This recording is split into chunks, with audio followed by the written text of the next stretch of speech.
Sometime we're cold, sometime we're cold, sometime we're cold, baby, sometime we're cold, sometime we're cold, sometime we're cold, sometime we're cold, baby, sometime we're cold. Sometime we're cold, baby. This is the podcast, and we're gonna be starting this episode 3, 2, 1.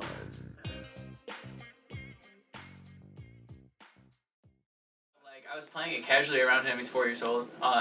But on my birthday, it was the best birthday present ever. And I was like, "Oh, Jabby, what music do you want to listen to?" He's like, "It's just as casual as possible." He's like, "I want to listen to As I Walk Through the Valley of the Shadow of Death." That's funny as shit. I was like, "This is the best birthday present of all time." That's so funny. Yeah, old school, like especially 90s rap, had like the classic like chord. Oh my god. She does love caps. You were right. There's no lie. Cats with caps. So sorry, the cat was being a bitch. Yeah, 90s rap has some kind of thing to it where it's like, oh, it was such a novelty. Cause like, you know, 80s was just all like the retro pop and like all these rock bands and like the British invasion, and then like the fucking 90s rap game started. It's like, whoa, this is totally different. Dude, there's Totally different. So American. There's so much, bro. And well, it's so interesting. If you listen to early Eminem, like his first album, you can tell how everybody was like, I don't know. It seems like they were all trying to figure out like their vibe in that sense, and it was like you see all the groups. Like Nas came from, I can't remember what that group was, but then you have A Tribe Called Quest. You have these rap groups that all had like almost like a similar sound because they're all trying to like be more marketable. Yes. And then like you listen to that first like Eminem album. Personally, I prefer that.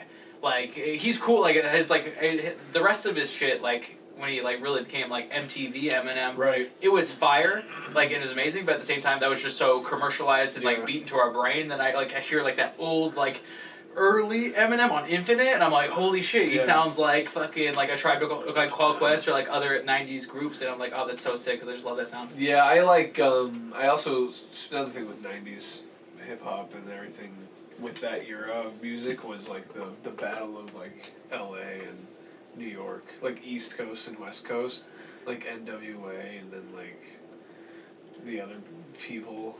There's like a lot of shit. But like it was you know, his own thing. There's also just so much. That's the thing. It's like that's what I love about like music now. It's just like, you know, everything before was more like, oh, I'm gonna spend money on this, so now I have to make sure I'm spending money on good shit. So everybody's like, hey, this is the good shit, so you're buying that. Now as compared to now, like you have the entire everything. I listen. There's this one band, Stark's Reality. They're like. This album is from like 1962, and that's my shit. And it's like, holy fuck! Like, how would I ever find out about this if I wasn't just randomly scrolling through shit? Yeah, that's true. Because I feel like, especially in the later, well, in like the beginning of like the era of having access to music, people are like, I like this kind of music. That's what I'm gonna listen to. Mm-hmm. And that's like what they buy. Like, I'm gonna buy these jazz albums, or I'm gonna buy these, you know, these jazz CDs. I'm gonna buy these hip hop, you know, vinyls. I'm gonna just get that brand. That's a part of their identity. Get that genre. Yeah. Mm-hmm. But then with like when it comes to like Apple Music and stuff, when it comes like to this era, it's like, oh, you can literally like all of it's like well, you gotta touch your fingers and you just get all the genres. It's all the genres, like so much of it's mixed together too, yes. And then they like complement each other. True. Especially with hip hop music, so much of that is like sampled. So it's like it's crazy. Then you're like, what the like? I found that a lot. What's Kid See Ghost? I've been trying to make you love me. So I am obsessed with that original song that's sampled from. It's the Royal Jester. It's from like 1960 something, and it's like, oh my god, like I love that song, and it's like, oh, I would have no idea about this unless these prolific artists now sampled this, and it's just so interesting that everybody has such a unique way to digest music now. And like me, like my shit's all over the place. Everybody's music should be all over the place with the way we can consume it now. But like, it's so interesting just to see how that develops now. Yeah, I like to, especially with like like SoundCloud is another cool thing about music is that SoundCloud is like the YouTube of music. In the sense of like it's like the freest platform to drop for an artist. Because I feel like when it came to like, you know, independent like video makers or like content makers or content creators, I feel like YouTube was a platform for those artists or those performers rather. But I feel like SoundCloud kind of gave platform to like independent artists. Mm-hmm. Really like a big boost, especially hip hop, especially these underground rappers that like X or Trippie Redd or. It was a streaming service before streaming services really wasn't. That's it was like it's because like you had iTunes but you had to pay for all that shit. Everything was it was like the free version, like the free music. Like I remember before that was like these like radio-esque like apps, like Pandora was like people still listen to Pandora, but like and Spotify's like kind of like that too. Groove Shark was one. I don't know if you guys remember Groove Shark. Heard of it, but never fucked with it. That was like one of those radio websites where you can like listen to blah blah blah radio or Coldplay radio. Like if you listen to like that station, like they will shuffle those kind of songs. But SoundCloud was like the first to like drop where you can like upload your own stuff. Like you independently like put on your own tracks and your own stuff. So it was cool to see that grow, and that's where I started my music. I think everyone started there if they start music nowadays, because they just drop something on SoundCloud first. Do you remember, did you ever fuck with Dat Piff? What is that?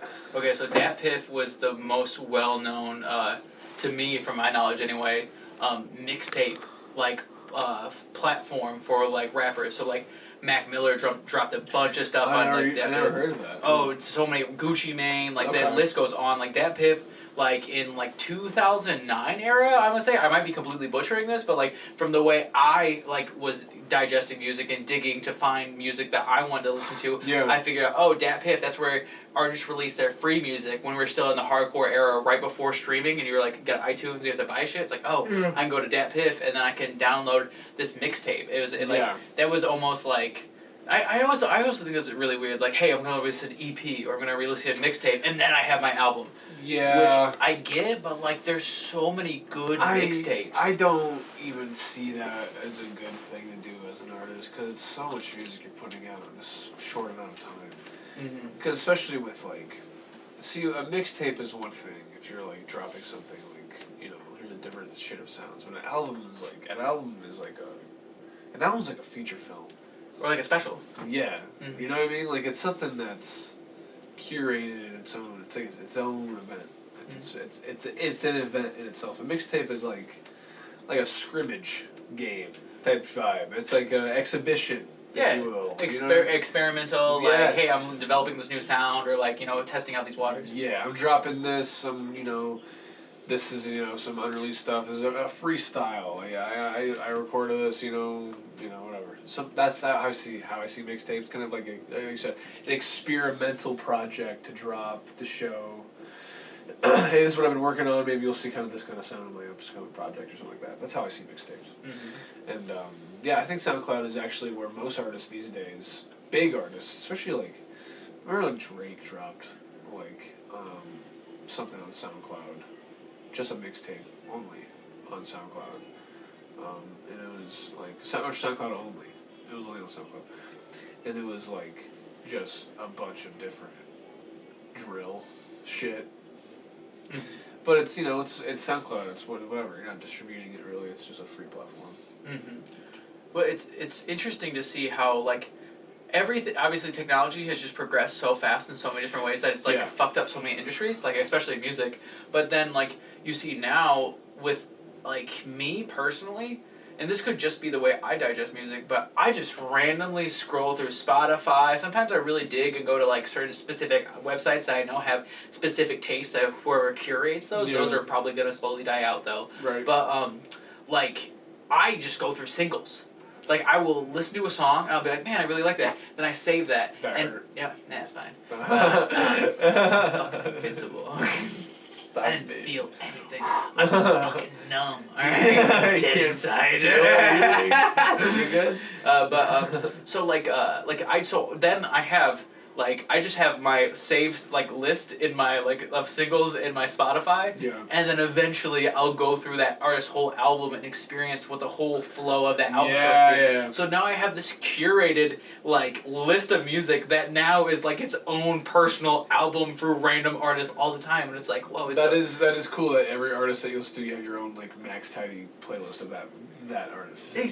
Well, that artist was like a compilation of different artists. It's Yeah. just an era of all the artists I've been listening to, rather than making a playlist for that era. I just go from like literally in order what I've been listening to, and then it's weird because when you go and listen to that artist's actual album where that song's from, you're like, where the fuck's the other guy? You're like, oh, I'm conditioned into this now. Yeah, you're conditioned into like that's the way. Yeah, Mm. and I remember that kind of thing because I remember listening to the same song for years and then realizing it was a remix.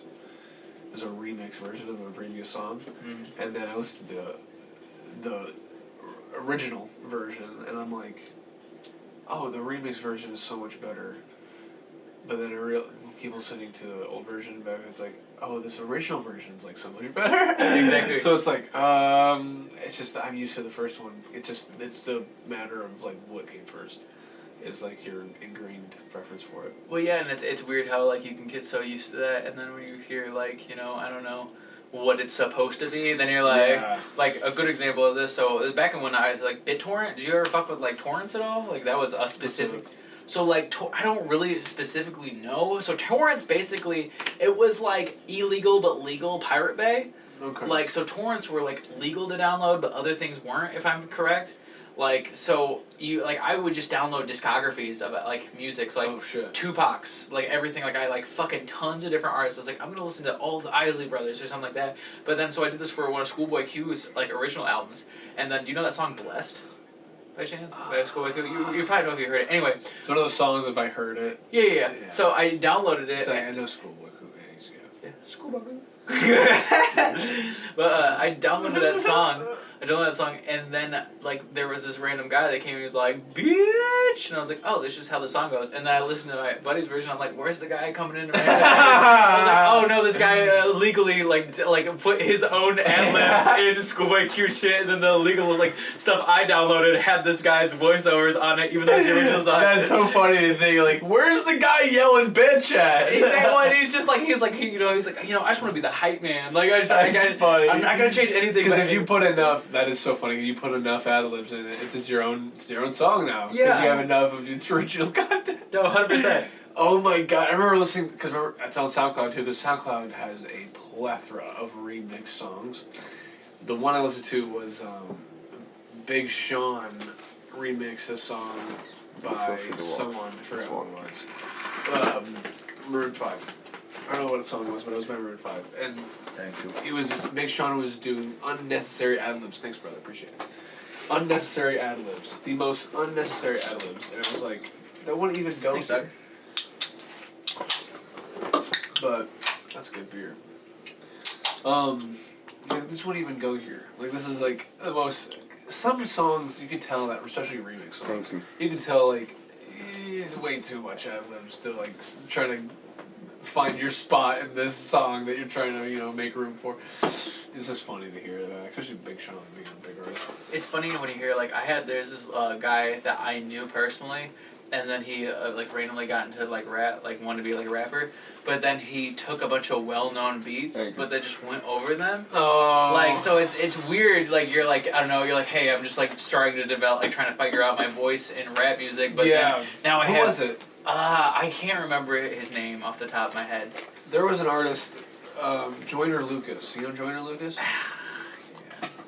You do know who that is? Yeah. Yeah, as in, like, you have an idea? Or, like, yeah... I know who he is, I'm just like... He's fucking trash. Yeah, he's cringe. No, he is so cringe. Okay, thank God, yeah. No, I don't like him. Oh, yeah, I'm not giving him... He's a very cringy... He's weird. He's one of those artists... I think he's the only artist I know that got big from doing remix. He was doing remix songs. He was just doing... covering... He was doing over some instrumental. I don't know, either Logic's or Eminem's.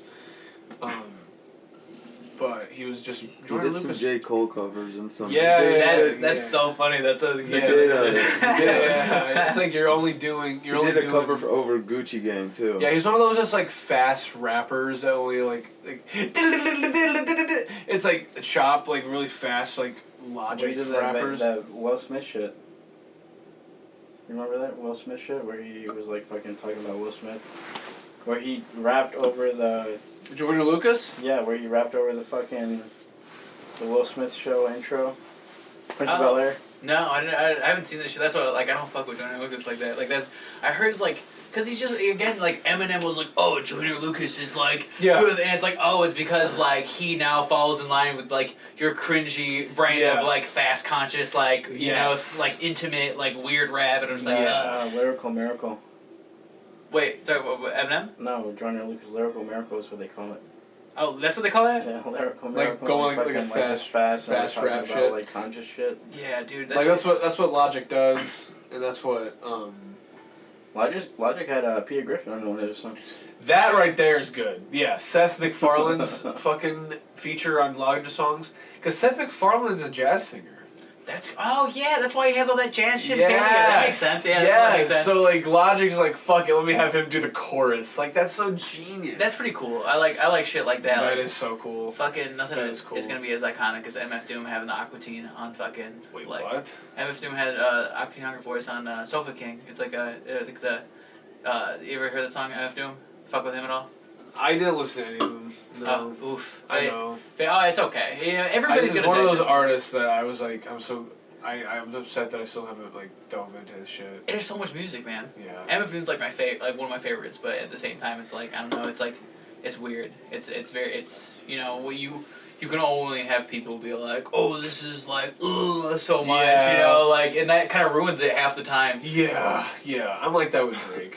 I'm like that with Drake, to be honest. I'm like, people are like, why don't you like Drake? He's like one of the best artists of our decade. Like, he literally got artists that, like, I'll tell that to people. Well, but he's the industry. It's not Drake. It's an industry behind him. You know what I mean? Like with that, it's like, which shouts out for the hustle, and like I love me some Drake, bro. Like I love fucking like Views. Oh my god, that album was fantastic. Yeah. That album was fire as fuck. Like I fuck with that shit hard, but at the same gosh. time, I'm like I'm I get enjoying it. it. Yeah, I get it. yeah, I'm enjoying this as a thing. And I'll say this out loud. I haven't said this to her. Who's her? My girlfriend. She's a giant. She's a Swiftie. She's Okay. a big Taylor Swift fan. If you guys like. Are you familiar with the styling of Taylor Swift? do you like Taylor Swift? Fucking like I know like I'm not like I No. So no. It's just it's pop culture bullshit to me. It's like as a person that loves music. You know it's what? Like, That's the thing, and that's it's exactly pop what I'll culture. say. I think it's so much of the industry. Yeah, I'm And not Taylor hater. Swift is very, very mainstream. That I don't see her as Bro, you like, guys are haters. a good I'm not- artist. 1986. What you say? 1986. bro. 1989. It's 1989. This guy. It was still good. This guy. He said the wrong year. I'm a Taylor Swift fan. Oh, dude, I did a show for you might have seen this on my like Snapchat. Or I'm some shit. listening. Sorry. I did a show for the class of 1978, like their reunion, Yeah. but it's actually the class of 1973. And I kept Oh on- my god! I saw that. I kept on calling. I saw them. that. I saw that. Yeah. Oh my god! It's 'cause I saw your story and then he really like, quick tip: don't please explain that whole story because that was so funny. I saw that. I was like, no, my god. I met this random guy. Okay, so this guy's granddaughter seen me do stand up, and then he was looking for a comedian for their like was it 30th class reunion? That's so funny. 40 somewhere around there, and so he was like, hey, he like hit me up, and then he goes to my gym, so I see this old dude all the time, and he's like, all right, get ready, like come through. So I get there, it's the worst setup for comedy ever. The mics aren't there, nobody gives a fuck because they're all like telling each other about their long fucking lives. You know, that it's like, oh, they have like they don't want to see Gen Z comedy, so then I get there, but then I think the class is 78, so I did a whole bunch of research on the classes like 1978. I was like, you did research. I did research, exactly. I was trying to like connect with them, so I was like, "Oh, you guys are crazy. You came into the world at a weird time. Like they just found out Ted Bundy was murdering people. Yeah, John Wayne Gacy, fucking Jonestown, the goddamn Unabomber. Jonestown. All the same year. I was like, this is crazy. I was like, you guys came in like, you guys had... Star Wars dropped. Well, and then what I said, I was like, you had 3 prolific murderers, a mass suicide, but you know what? You got Grease. You got Grease. But then I heard, as I was getting into that whole fucking bit, then they were like, it's the class of 73. And I was like, fuck. It's not like anybody was listening that entire time. No. I did 10 minutes. Any of the 70s jokes still worked? It's still the 73 range? All of it was the year of Nobody 78. gave a fuck, bro. It didn't matter what comedy I did. Nobody was paying attention to me. They're all talking. I had like, it was divided room. So I was like, this was like, so imagine your room is like the dance floor. And like, this is where I was at. I had a wing over here of 100 people. And then I had a wing of 100 people behind me. And like, it was awful. It was just, again, people wanted to have comedy in a place that like, wasn't ready for comedy. It's always the worst. So either it's an outdoor show or it's, you know, it's something that's bullshit. One time I did a show, me, Stone, and Big Biz, shout out here in Rome. That guy, man, fucking love that guy. We did a show for some Trump rally in New Paris. Oh shit. It was like a union show or something. Working class? Yeah. Yeah. And it was in some like cowpoke like barn, and like there's a band, and then they also wanted to do a comedy. And it was the worst setup ever. It was kind of like a gym, and bleachers are up, and no one's sitting in the bleachers besides like 5 or 7 people in the corner. Everyone else is outside, like walking around, eating food, talking to people. And only people who are inside are like this family and a few people in the corner of the bleachers, and then the 3 comics, and then like 2 people in like fucking lawn chairs, just like in the front row. And then we're just doing our shit. And in the middle of everyone's set, at least once or twice, a kid and his sister were throwing like a Nerf ball in the middle of and they're, you know, doing their thing, picking up the ball, coming back up, doing that ball. It's the best. Yeah. And then I bombed. Oh well, of course you're not gonna thrive in that environment. Yeah. Well, I was the only one who bombed. Everyone else murdered. Dude, that shit really? Okay, thank God. All right, okay, I would have felt so bad. No, dude, it was the worst. One of the worst shows ever. It was crazy too. Was I got booked. The person who booked me in the comics was like my aunt. Oh, that's terrible. Well, like, because then you're trying to explain to these people, like, hey, like, this is just not the setup for comedy, and they're like, yeah, right, buddy, you suck at comedy. Yeah, it's like, that's the worst, man. It's the worst. Well, every like comedy show, comedy's just so sensitive. So it's like I've got so many horror stories, dude. I had 2 weeks ago, I had some of the hardest fucking comedy I've ever had to do in my entire life at a venue where I've had amazing shows at. Yeah. Like, the place, I've been trying to hit them up, be like, hey, we're gonna have 2 shows, one at 5, one at 8. It's outdoors, so it's hot as fuck because it's August. Yeah. It's like hot as fuck, and so I'm like, hey, like, you gotta tell these people there's gonna be 2 shows. They just put like from 5 to 11 p.m. like on the thing, so I have people coming and going the time. Oh yeah, that's a long. What? time. Oh well, it's supposed to be 2 shows. There's like an hour between. I had like set up a DJ to play music before, in between shows, but then they lost their liquor license on Wednesday. So they're supposed to have booze and like food. There was nothing. They hired a hot dog cart guy. Nothing. It was hot as fuck. And before the second show, the hot dog cart guy is like, fuck this shit. Like, out of here. He left by the second show. Oh, dude, it was terrible, man. That's the And worst. oh, dude, I did like half an hour. I like, Worst. oh, dude, both the shows are terrible. I was like sun drunk by the end of it. It was like, and I like, that's a show I got paid a lot of money for too. It's like so crazy thinking about. I was like, dude, it's so crazy thinking about the feeling of doing an amazing show for no money in comparison to a terrible show for a bunch of money. Like, do I even deserve this paycheck? What the fuck? It's not even that, dude. It's just like, fuck, dude. I'd just rather do good comedy. Like, I don't give a fuck. You know what I'm saying? This wasn't worth that much. Yeah, well, you know, it's like, I'll take it because it's like, you know, it's a good amount. Yeah, it's money.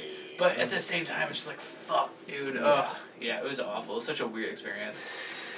Yeah.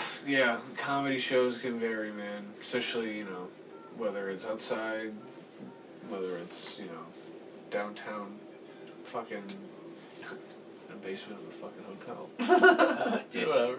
Devin, What's a fucked up? Like we've done some fucked up shows. We get there and it's like Jimmy Squids was weird. That was just an open mic that didn't happen. But then there was like I feel like there's another one that the Hardy's Bar. Hardy's Bar, yeah. Hardy's Bar was bad. This is just like a packed ass bar full of like Elkhart meth heads and like nobody gave a fuck about like the comedy, and the guy hosting the comedy was like, all right, so who's gonna host after he booked all the people, and then everybody was like, what the fuck? He was like, oh well, who's gonna host? I took the mic I brought myself up on stage from the back. I was like, give it up for Maxwell Tidey, and then walked up. It's awful. That is funny as fuck. I remember we went to Fort Wayne Comedy Club. Fort Wayne Comedy Graffiti. You ever go to that? I've heard of it. I've never been there. Yeah, a few people were there. Alex Eakin and what's his name? The guy who wrote for Jay Leno. You know the guy? The Fort Wayne comic? Wrote for Jay Leno? Isn't he fucking dead? Oh wait, he moved to LA? Is that like a big story for him? Yeah, and then, yeah. I don't know him, but I've seen his stuff on Facebook. Yeah. I forgot what his name is. But he was there. Those comics are good. Those are good little room over there. Alex Eakin's funny as fuck. I hit him on that show I was just talking about. Yeah. Do you ever do peppers and punchlines? I haven't done that because because there's one in Michigan. There's that in was it Kalamazoo, and then there's the one in Fort Wayne. But I've got my kid on Wednesdays, and they're both like always on a Wednesday or Thursday. So I'm just like, it's not gonna work. There's one. Well, all those guys who do that go to this Comedy Graffiti open mic on Thursdays, and there was a funny ass like guy who dressed up as a gorilla. And he dressed as a gorilla, and he's just doing, like, monkey jokes, like, ape jokes. And I'm like, God, this guy needs to get off stage. Like, it was, like, not, like... They weren't trying to be... They weren't... Is someone playing Minecraft? Is that Minecraft? It was TikTok. Oh, my God, I thought I heard Minecraft. Dude, I watch the Reddit stories with the Minecraft background for some reason. This shit always sucks me in. You know what I'm talking about, David? It's like about some shit that never happened. That's funny. That's so funny. I always get sucked Do in you shit. fuck with Minecraft? No. No. Mm. Do you fuck with Minecraft? Yeah. Is it good? I don't understand it. I played like when it was like you just create shit. What, you never played it like for real, like full on? Yeah, I never understood. That's why I never got like how that works. Oh, Minecraft is great. It's just like you start a world and try to survive and not die from, the block monsters. Can you rule over it? Can you like become God? Yeah. Can you can like if you wanted Can you to. do some fucked up shit? Can you make like concentration camps? Oh, Discriminate against different people, like groups of people in Minecraft. There's different villagers. I feel like there's different villager races, but I'm not gonna give you. Can you make some more superior than the other? I don't know how to give you that. Okay, then I'm not interested. I'm not playing the game then. No? It sucks. Yeah. GTA 5, 6, yeah, it's gonna be a game. They have those elements. GTA 5, no, I don't think so. Okay. Gary's mod. No. I play Wolfenstein, but like I have it modded, so where you're the Nazi. That's so stupid. That is so stupid. That's your game then? Wolfenstein? Yeah. I played a little bit. What's your game? So You okay. still play video games? Yes, but like very seldom.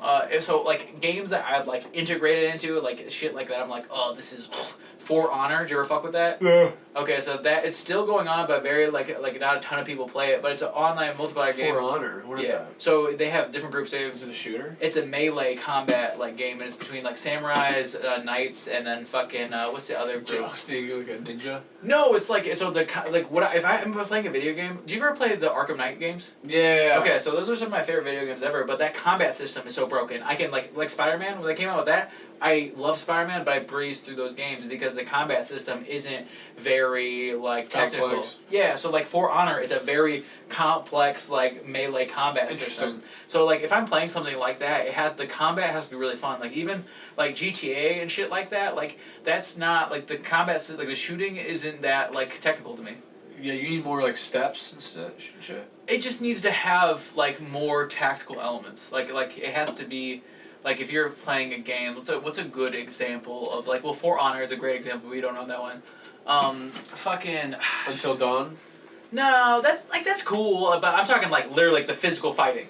Like, you know, like, Overwatch? What's up? Overwatch. Overwatch is good for that. Like there are like strategic like Okay. like quick like Yeah, 45 like seconds. hack and slash. 45 seconds. Shit. Oh my god, what are we gonna talk about in 45 seconds? What's the craziest story you can tell on air? Craziest story I could tell on air. Oh my god, god damn it, fuck. Wow, what's a crazy story? God damn it. Oh, okay. So the other day I was having a conversation with the security guard at my work. It was really funny. He was like, I was just having small talk with him, and this is something that happened recently. And he's like, I was like, oh, so how many kids you got? He's like, oh, 3. I was like, oh, that's cool, man. And he's like, yeah, I'd have like 10 of those things though if it weren't for all those abortions. And I'm just dying because this is just like casually just tells me this straight face like this is not a joking person at all. And I was like just dying, and he's like, nah, seriously, man, if it weren't for all those abortions, I've had like 10 of those things.